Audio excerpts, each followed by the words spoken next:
Welcome to Drive the Daf. Clear, structured explanation of the daily Daf in 20 minutes. You can even follow in the car.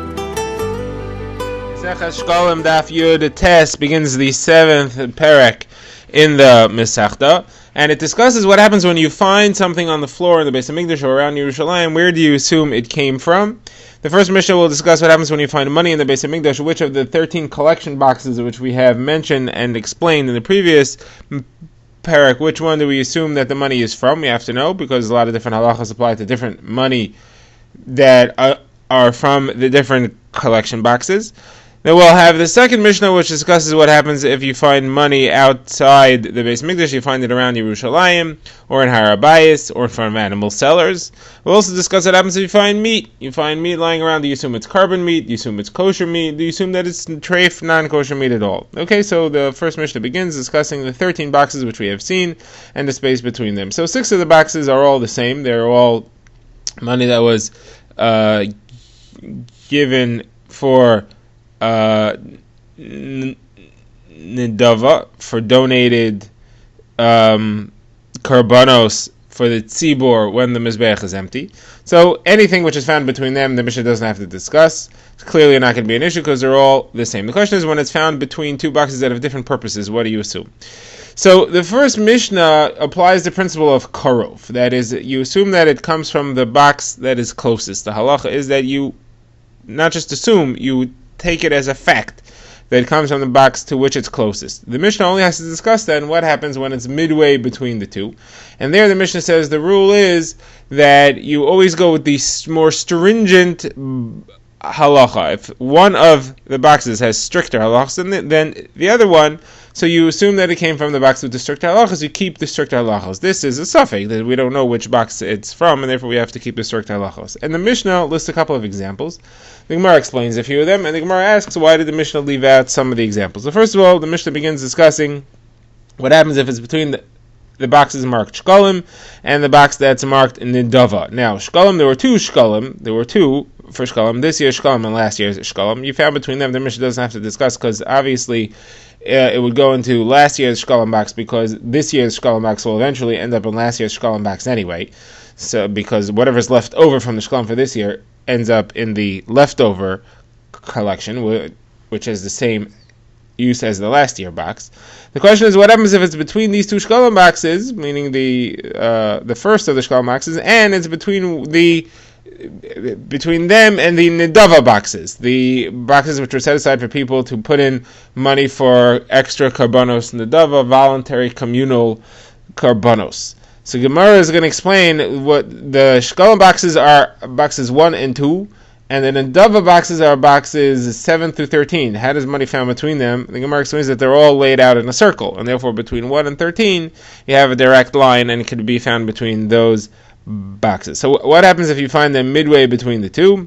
So the stricter box of the two would seem to be the shekel boxes. That has to go for karbanos chova, which the tzibor is obligated to bring. But the Mishnah says no. Here we don't go with that rule. Here we go with karbanos nidava. The money goes into the box of karbanos nidava. The Gemara explains 2 reasons. The Gemara says reason number 1 is that the money that's put in the shekel boxes, if it's not used, ends up going to fix the walls of the Beis Hamikdash and the city of Yerushalayim. That's a far less stringent purpose than karbanos nidava. We can't risk that the money really came from one of the karbanos nidava boxes and it's going to be used to fix the walls. Therefore, we have to put it into the carbon nidava box, which ends up being, although it's not a stricter use than the shkalim that'll be used to actually buy karbanos chova, it is a stricter use than what may happen to the money in the shkalim box, which is that it'll end up being used to fix the walls. And therefore, it goes into the nidava box. The second approach is that it takes on the halacha of a shekel that has no owner. The halacha is that if somebody puts a shekel in the box, in the machtas shekel collection box, and then he dies, that shekel has no owner. So what's the halacha of a shekel that has no owner? It's actually a machlok, as the Gemara says, and this Mishnah is going with the opinion that it goes in the Nidava box. Why? Because that's where you use it. You can't use it to buy a carbon that's obligated, a carbon chatas, because it's money set aside that has no owner. You can't bring a carbon chatas with no owner. But you will bring it as a carbon nidava, and therefore this money all goes into the carbon nidava box. The Gemara quotes that Rabbi Yasa says, when I was in Eretz Yisrael, when I was in Bavel, before I came to Eretz Yisrael, I heard of Yehuda ask Shmuel this halacha, and he said it goes into karbonos nidava. The Gemara there continues, brings another halacha of Rav Yasa, that if there's money left over from the money that was set aside to buy the carbon mincha of the Kohen Gadol, the carbon minchas chavitin that he brings every day, or the minchas chavitin that's brought by any Kohen on the day of his inauguration, so that goes to the Yam HaMelech. You have to throw it out. According to Rabbi Yochanan, you have to throw it out. And according to Rabbi Lazar, you put it in the Nidava box. Again, Rabbi Yochanan holds that it's ownerless money, and it's set aside as a minchas chavit and as a malachas carbon chatos. Therefore, you can't use it. You got to throw it in. You have to destroy it, throw it into the Yam HaMelech. Rabbi Lazar says no, it can go into karbonos Nidava. That is his psak for that. Now, let's go back to the Mishnah. The Mishnah continues discussing what happens if money is found between more of the boxes. And the next example that the Mishnah discusses is what happens if it's found between the box marked for wood and the box marked for levona, for the spices that go on the lechem hapanim. So the Gemara says if it's found midway, so the Mishnah says if it's found midway between the two, it goes in the levona box, because the levona is put on the lechem hapanim. That's considered to be a carbon. That's a higher level than the wood, which is goes on the mizbeach. It's just to burn the karbanos. We don't actually consider it a carbon like all the other karbanos. Next case, the Mishnah discusses if it's found between the two boxes of birds. You find money between the box marked for goizlei oila and the box marked for kinim. Now, we had a machlokes in our previous Mishnah what the two boxes are for. So, according to the opinion that they're both karbonos ola, just different ages, makes no difference which box you put them in. However, according to the opinion of the Rabbanon, that one is karbonos ola, one is karbonos that were brought by zavim and zavos, one of which is an ola and one of which is a chatos. So, it makes a big difference because one box is all olas, one box is partially chatos. So, the Gemara, the Mishnah's psak, it goes into the box of Gozli Ola, the one which is all for Karbanas Ola. So Gemara asks, that's not stringent, although Ola has stricter halachas than a Chatas. You can't just take a Chatas and say, well, I don't know what this money's from, I'm going to be machmir that it should be carbon Ola. What do you mean? Chatas is different halachas. The blood has to be put below the red line on the Mizbeach, as opposed to a carbon Ola, which goes above the red line. So you can't just say, I'm going to be machmir here. It's not a chumrah. So to that, the Gemara answers that when the money is set aside in the first place to go into these boxes, Beis Din make a tanai, that any of the money which ends up being lost is not being set for a carbon chata. So if a woman had to bring a carbon for yoledis or for zava, and she brought money and she put it in the box for the collection for the birds, that the Kohanim should take the money out of the box, buy two birds for her, and bring one as a olas of, one as a olas, and one as a chatas of. But then the money gets lost. So the Beis Din have already set aside that money, they said in the beginning that money is not going to be a chatas. They took that money in the beginning, and they said that money is not being set aside as a chatos, it's being set aside as an ola in the first place, using bereira. So Gemara asks, that's very nice for the money. The money was ola all along, because the Beis Din originally said that any of the money which is future going to get lost should be an ola. The problem is that this poor woman doesn't have a carbon chatos. She needed a carbon chatos. She's going to go home. She's going to assume a chatos is going to be brought for her. She's going to eat taharis. She's not allowed to. So Gemara says, well, there's a policy that the people who supply the birds to the Beis HaMikdash have to add extra ones if some of the money gets lost. So if money is found, or we know that money was lost from the box, they have to give an extra pair of birds, and those birds will then be said, this is for whoever lost it. You don't know who it is, but whoever lost it, that's who it's for, and bring those to Karbanos so that she will at least be covered. All right, now the Gemara just wants to know, why didn't we mention some of the spaces between the boxes? We mentioned between Kinim and goes the Ola. We mentioned between Eitzim and Levona. We mentioned between Shekalim and Nedava. But what about, we didn't mention between Shekalim and Kinim, and we didn't mention between Eitzim and Ola, and we didn't mention between Levona and Zahav. So the Gemara asks two of these. The Gemara asks, what about between birds and eitzim, and between Levona and Zav? And the Gemara answers that the Mishnah didn't have to mention these because the rule, you just follow the rule. It goes for the stricter purpose of the two. It goes for, if it's between wood and karbonos, obviously goes for karbonos. And if it's between Zav and Levona, it obviously goes for Levona, because that's strict, that is a carbon, while Zav is just to make clay shares. So therefore it's involved in the rule. The ones which we did mention are the ones where there's a chiddush. There's a reason that you would have thought that that's not halacha, as we discussed each one in the Gemara, and therefore it has to spell out each one.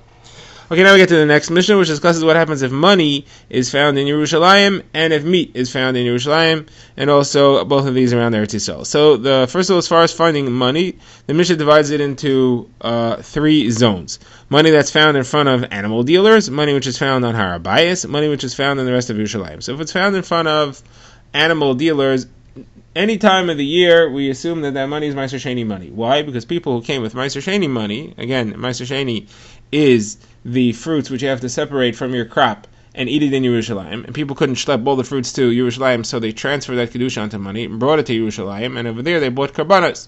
Problem is that they couldn't even finish all their karbanos, so they would leave it with their relatives who lived in Yerushalayim, and therefore there was a lot of Meiser Sheni money in Yerushalayim all year round, but that money was always used to buy karbanos. That's what the people who lived in Yerushalayim would do when they got it from their relatives from outside the town. They would buy karbanos shlamim, and they would eat the meat of the shlamim. So that means that in front of an animal dealer, there's lots of karbanos being bought, animals being bought for karbanos with Meiser Sheni money all year round. And therefore, the majority of the money that's in front of animal dealers is Meiser Sheni money. Now, this Mishnah is going with the halachos of majority. The first Mishnah discussed if you have two places and money is found between them, and we assume that it comes from the closer place. Here, there is no question of closer. Here, the question is majority, and we follow the rule of majority. It's a machlokes at length in other sugyas. When you have majority and closer that conflict, which one do you follow? And that's a separate machlokes and a separate sugya. But here we're following the halacha of majority. So in front of the animal dealers, it's majority Meiser Sheni money. Now, what about on Har HaBayis? So on Har HaBayis, it's not majority Meiser Sheni money. The money over there could have come from anywhere. Nobody brings necessarily their Meiser Sheni money specifically to Har HaBayis. The thing is that a lot of Meiser Sheni money was in Yerushalayim at the time of the Aliyah L'Regel, the time of the Yom Tov, when people came with their Meiser Sheni. So on Har HaBayis, that doesn't make a difference because we don't know when this money fell. It could have been lying here for months. So we just follow all the money that are there for the entire year, and the majority of the money the entire year in Har HaBayis is not Meiser Sheni money. It could have fallen at any time. There's no reason for us to think that it's specific to now, and therefore even if it's Yom Tov now, we don't know when it fell, and therefore we assume any time of year that it is not Meiser Sheni money, because the majority of the money that would fall on Har HaBayis throughout the year is not Meiser Sheni money. However, Yerushalayim, the halacha is different, and that's because Yerushalayim is not sloped, and the streets get dirty. People also allowed to walk there with the dust on their feet, and therefore the streets of Yerushalayim are swept clean every night. Therefore, any money which falls would not stay there more than a day. It will get swept away. So you know that the money which you find fell today. That being the case, it makes a difference when you find it. If you find it in the time of Aliyah L'Regel, the time of the 3 Yom Tovim, you assume it came from then, and then the majority of the money circling Yerushalayim is Meiser Sheni money because people came from all over Eretz Yisrael with their Meiser Sheni. On the other hand, if it's not during that season, then there's not a lot of Meiser Sheni money around, and you assume that it's not Meiser Sheni money because the majority of the money is not Meiser Sheni, and therefore the halacha of that money would not be Meiser Sheni. Now again, the halacha of, we have to know what the money is for, because if it's Meiser Sheni money, it has to be used to buy food or karbanos, which will be eaten in Yerushalayim. Okay, now the Mishnah turns to what happens when you find meat around Eretz Yisrael, and it also divides this into zones. First of all, it says meat which is found, so it divides it into zones, but it also says that there's a clue. Based on how it's cut, you could tell what it was for. So it says that if you find it in the Azara where karbanos were eaten, so it could either be a karban ola or karban chatas. Now, karban ola was never eaten. It was cut up into chunks. It was left in the size of limbs. So if you find cut up limbs on the floor in the Azara, you don't know if it's from a karban ola or from a karban chatas. So if it's limbs, you assume it's a karban ola. However, if it's cut up in nice, neat slices, like a butcher would do to be eaten, so then you assume it's karban chatas. It was cut up for the kohanim to eat. Now, if you find it outside the Azara, you find it in the rest of Yerushalayim, then you have to assume that it's shlamim meat. Shlamim is karbanos that can be eaten in all of Yerushalayim, not just in the Azaras. Meaning, if it's found in the Azara, we assume it's ola and chatas because those meats had to stay within the Azara. Shlamim can be anywhere. And therefore, the rest of Yerushalayim, we assume that it is a shlamim. Now, says the Gemara, it doesn't really matter which carbon it is. Either way, you don't need any of them. Just in case you're wrong, you don't need any of them. You let them stay overnight. They become a puzzle with lina, with noiser, and then they get burned in the base of Sefer, the place where all noiser is burned. However, the Mishnah did want to tell you what you assume they are, just in case somebody does end up eating them. Does it violate the Isser Me'ilah or not? For shlamim or chatas, he would not violate Me'ilah.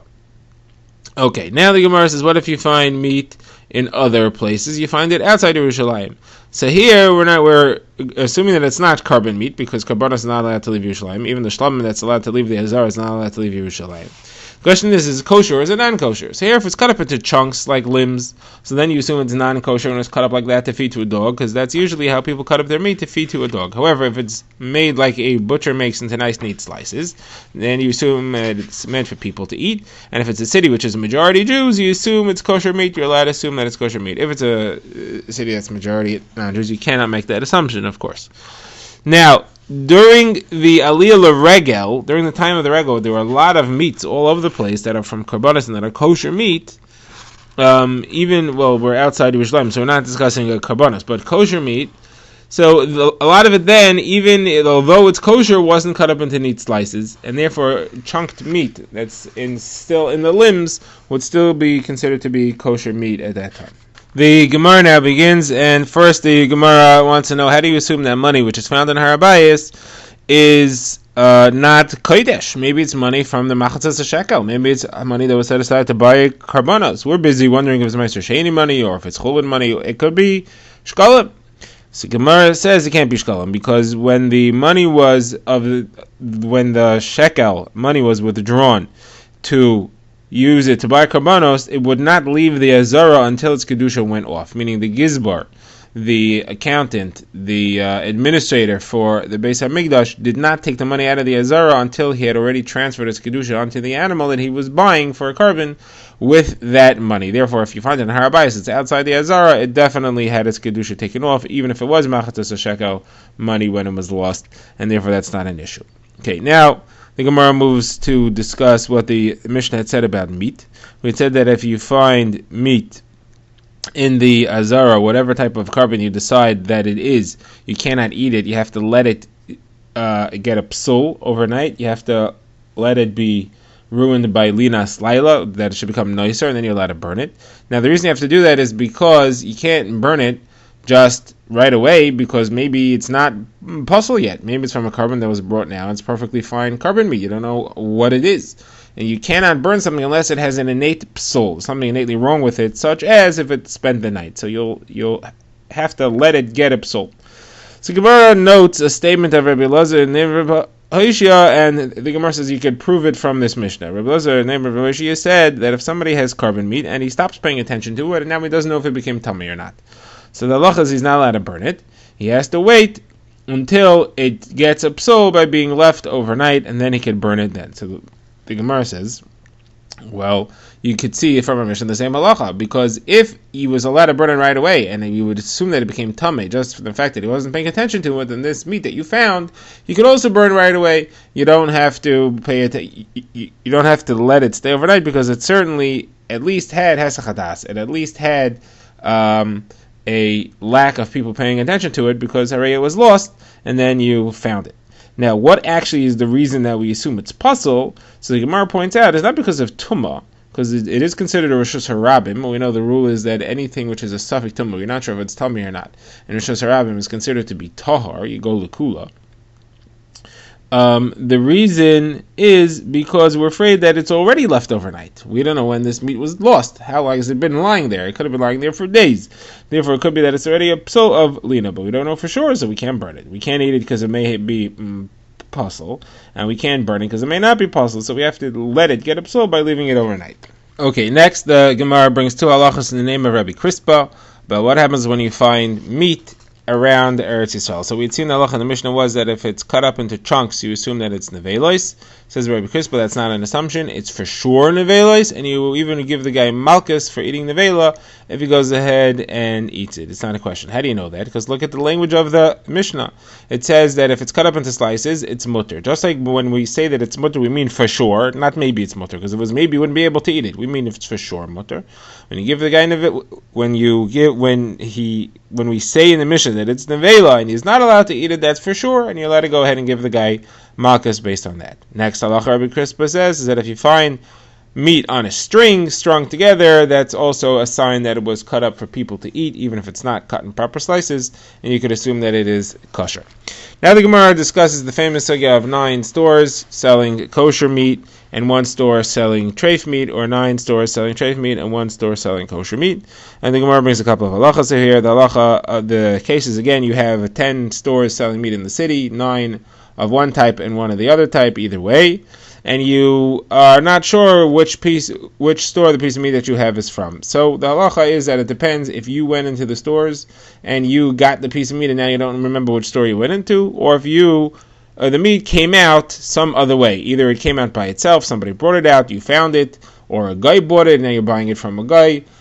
If the meat came to you, then we go basur right. We assume that the meat came from whichever store is the majority, because it's called a parish and riba parish. Anything which comes out comes from the right. However, if you go to it, then it's considered 50-50. So the halacha, if you go into the store, you don't remember which store you went to, no matter which one's the majority, it's 50-50. You have to go l'chumra, you have to assume it's non-kosher meat. However, if the meat came to you, either because you found it in the street or because a guy brought it out of the store and he wants to sell it to you, then you could assume it's from the majority. If the majority is kosher, you could assume the meat's kosher. If the majority is non-kosher, you have to assume the meat is non-kosher. So then the Gemara brings the story on the subject, where it says that Rabbi Lazar ben Rabbi Chagai was walking with the assistance of Rabbi Mana, and they saw a guy cutting off a piece of meat from his horse and going to sell it. So he said, how can we assume that the guy took the meat from the kosher stores? If there's 9 kosher stores and 1 store that's not kosher, you see the guy doesn't necessarily need meat from the stores. The guy can chop off a piece of meat from his horse. You get meat from anywhere. How do you know? How can you assume that it's from these particular stores? So the Gemara says, because the case when we're saying if a guy wants to sell meat, you could assume it's from the majority stores, is where you know that he got it from the butcher. You know that he got it from the store. You saw him coming from a butcher store, you don't know which one. However, if he just randomly shows up with a piece of meat to sell, so you don't know where that's from. Okay, now the Gemara brings another incident that happened over here. The Gemara says that there was somebody who wanted to buy meat in the city of Tzipori, and he didn't get along with the butcher. So he went to the butcher, he said, sell me some meat. The butcher said, no, I don't like you, I'm not selling you any meat. So he went to a guy, and he said, do me a favor, buy me some meat, and we'll split it. So the guy went, he bought a piece of meat, they split it, he ate it, and then the guy wanted to go make fun of the butcher. So he said, haha, you see, I got meat. You thought he wasn't going to tell me anything, but I got it anyway. So he said, you think the joke's on me, the joke's on you. I sold the guy in a vela, I sold him non-kosher meat. Now, the story came to Rabbi Yehuda Hanassi, and people were upset because they said, one second, if the butcher was selling non-kosher meat, so maybe all the meat around Yerushalayim, all the meat around the Tzipori, how do we know if it's kosher or if it isn't kosher? But Rabbi Yehuda Hanassi says this man is not trusted enough. He isn't trusted enough for us to be afraid that part of the meat is not kosher. He didn't get along with this guy, so he decided to give him a hard time. But that's not necessarily a reason for us to start being afraid that there's not kosher meat floating around us. Drive the Daf is a project of the Grand Woodlands Shul and is presented by Rabbi Yitzchak Landa. Find us on YouTube or subscribe to daily emails by emailing drivethedaf@gmail.com.